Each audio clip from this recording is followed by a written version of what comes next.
A lot of people are asking me, how were you able to get your husband to lose weight? And I tell you, it wasn't easy. It wasn't easy to get him to lose weight because the truth is, a lot of men don't even know their health status. A lot of men don't even go to hospital. They will tell you, I'm okay, or nothing is wrong with me, or this, and that. And if you're looking at them, nothing is wrong with them. They are okay.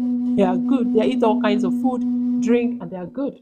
But I noticed that he was snoring last year, ending of I noticed I think between November December period. I noticed that his snoring wasn't the normal kind of snoring that people do when they sleep. You know, when you're tired, you lie down and sleep once in a while, you snore because you're tired, or the way your posture when you're sleeping. I noticed it wasn't that. And I started complaining, like, guy, I know they sleep for night. I don't sleep again. This snoring is disturbing me. And truly, I do not sleep. And then sometimes when he's sleeping, I will just intentionally kick him. And he will tell was like, why is Habara Mokarati? Say, because I didn't matter how no do of my man of position. And I noticed that it's not honestly about being tired. Something is obviously wrong. I started complaining. I started complaining. But he was not saying, he said that I'm okay, nothing is wrong with me. Why are you telling me to go to hospital? I say, you don't have to go to hospital because obviously something is wrong with you because this is not how you're sleeping. It's like, so you're monitoring how I'm saying, say, only getting there for how many years? I've lived with you for how many years? I'm supposed to know how you're sleeping. You know, this is not, no, something is wrong. He wasn't finding it funny. At a point, he felt like I was insulting him. I'm not, I said, it's not about insult, though, sir. Sorry. But something is wrong. You need to go to hospital. So early this year, this January, I was trying to get him to see a doctor, but he was telling me he was okay. So I had to book an appointment for him to see his doctor. Then when I came back, I told him, I have booked an appointment for you. I have filed a report. That appointment is a sign that I have come to the hospital to tell them that, oh, this person needs to see a doctor. If you don't go and anything happens to you, it is on you. So I think that was what got him scared. So scared. So before the appointment, I keep reminding him, he will for appointment over see there. Don't come and give me an excuse. He was like, I'm going to travel. If you travel, come back, come and do that appointment. It's more important than whatever you're doing. So on that day, he went to hospital, and then after a few hours, he came back, and he was feeling so down. He was just looking up in the ceiling. He wasn't talking. I was like, hey, man, what did the doctor tell you? He was like, he would just say and be like, hey, wow, just like that. Just like that. I'm like, can't give on a wow, just like that. What happened? What did the doctor say? The result wasn't good. The outcome of that hospital was bad, bad, bad, bad, bad. Cholesterol, BP, a lot of things was almost going wrong. And the doctor told him that they will place him on medication, blood sugar, and all of this. I'm like, okay, this is not what we're here for. We have to do something about it. You know, at first it wasn't easy. It's not easy reducing or portioning the things you love to eat, but it is what it is. You have to do it. So I think after 2 days or 3 days, we sat down one night and we had a long conversation. And that was after he fucked up because he went out and had a drink with his friends and then come back. And I was asking him, did you drink? He was like, one for the road, blah blah blah blah. It's like I lost it with him. I went gaga that night.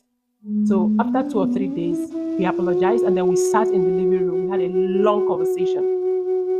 I came from a family of diabetes, so I've seen a lot of things that had to do with blood sugar issues. I told him this medication they give you is not for you to be okay. It's for them to cure the symptoms. But whatever that we be doing, you will be doing you. So if you know you don't want all these things, all this medication you're seeing here, you have to put them in a dustbin. Yes. If you don't want it, then we have to start dealing with a lifestyle. So for you to get off all those things they give you, now we're still very, very, very early. For you to get rid of all those things before this year, 2024, runs out, you need to start changing the lifestyle. You know, when I say quiet, and that is how we started. We started with walking. Once he comes to the gym. Sometimes he used the dumbbells at home.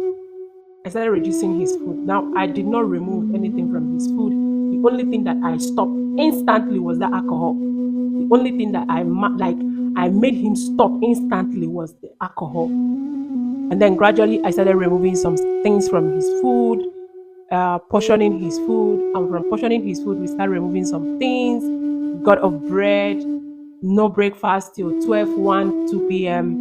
No dinner once it's past 7:30, 8 p.m. Because the truth is, when you are trying to reverse some health issues, you need to be very disciplined. Yes, people say count calories, eat, don't eat late night. See, late night food is contributing to your blood sugar problem. If you like, be listening to people that say it doesn't matter the time you eat food. Late night food is contributing to your blood sugar issue. So we have to stop a lot of things. It wasn't easy. Like I'm saying it now, what easy? I mean, it was easy. When you try to help your partner is when you have to understand that it's not easy. So we had to do a lot of things. Like some days I some days I just for him to do the right thing. Because one thing you understand that anybody that drinks alcohol is not a foodie. They don't really like to eat food that much. But once they leave alcohol, they will be hungry. They will be hungry. They will have the urge to eat food because they are not taking in that alcohol. So the urge to eat food was now coming. I'm not going to deprive him of food. I didn't deprive him, but I made him understand that it's okay for you to eat food, but it is not okay for you to eat whatever you want to eat. And that really worked. But sometimes sometimes I will block the kitchen. And then what helped me also was I had to tell my children, because my children, I told them, see what daddy is going through. So Ada, if your daddy come and tell you to do this, do that, don't listen to him. Tell him you're not doing. Tell him no. So sometimes my husband will go to Ada and say, Ada, I want to eat this. Ada will say, no. Did you tell my mommy? My mommy said that we should not do it. My husband will come and be like, why you did that? Why would you tell this? I say, well, we're doing it for your own sake, because if we don't do it this way, you will still be doing what you're doing and think it's normal. And at the end of the day, he lost the weight. He's off all those medication in less than 7 months. Between 6-7 months. And he sleeps like a baby. No more snoring. Like if he's sleeping here now, you won't even know that somebody's lying down here sleeping. Because I know how he sleeps. So that snoring was not okay. So sometimes when people, I told somebody, when somebody by your side is sleeping, you should know how your partner sleeps. There are things that will be changing. He might not be noticing it, or she might not be noticing it. You are the one that's supposed to notice that. You say, guy, babe, see, the way you're sleeping now, something is obviously wrong. Because fat now fashisiobi. One of my clients said to me, Coach, I don't know what is happening when I'm sleeping and I breathe. It takes seconds for me to breathe down again. I was like, how did you know? She said that the husband told her, and then her son also noticed and said, Mommy, when you're sleeping and you breathe in, it takes time for you to calm down again. Sometimes they shouldn't have to even push her to make sure. I did it. Yeah, it happened to my husband when he sleeps, when he snores and sleeps. He'll be like, so I think one day I counted like 6 seconds before he now. I was like, I woke him up, right? So you can't sit there and you watch your partner snoring like that and you think it's normal.